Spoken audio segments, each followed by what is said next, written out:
This book, Nevernight, by J. Christoph, is an adult fantasy novel in which the protagonist seeks to avenge her father's death and the fact that her mother and brother were thrown into Philosopher's Stone, the prison of the city of Godsgrave, in which the book is set in. So she joins the School of Red Church, which was the school of assassins, and undergoes rigorous training to avenge the death of her father. I would say that I didn't enjoy the book at all. To some, the book might come across as a bit too cliched, with the protagonist taking revenge for all the wrongs that had been done to her with no element of novelty in it.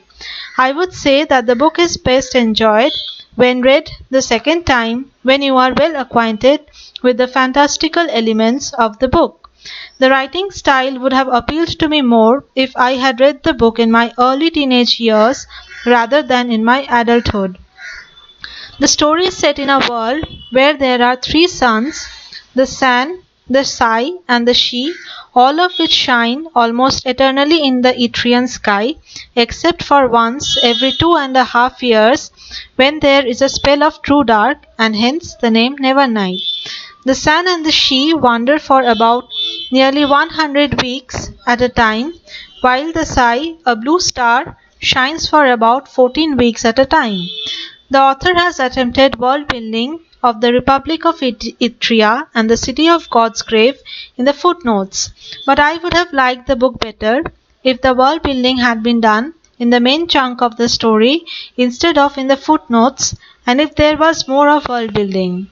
I would say that it was a difficult read initially, as I had to Google some of the elements that were mentioned in the book in order to fully understand them.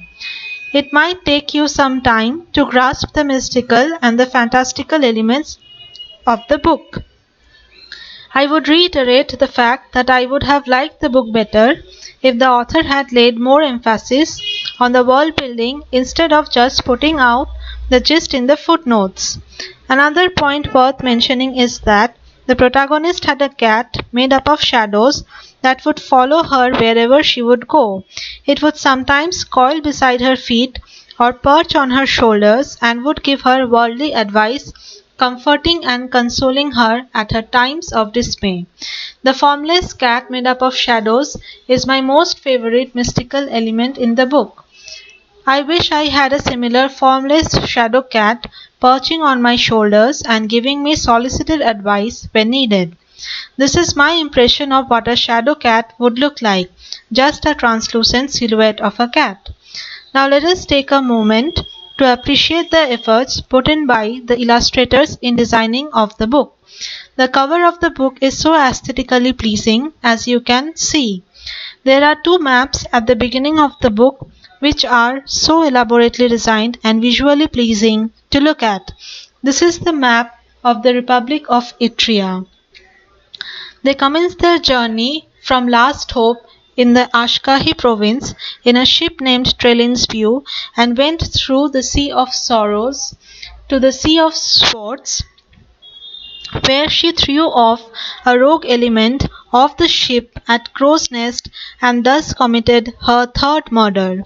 These are the Isles of Dwem, the native place of the Dwemeri tribe. This is the map of the city of Godsgrave. This is the Philosopher's Stone, where her mother and brother were banished after her father's death. I couldn't finish the book despite being written so meticulously. I might have enjoyed the book if I had read it in my early teenage years, but the book is an adult fantasy novel not meant for children.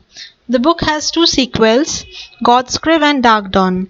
I would give this book a 2.5 out of 5 stars.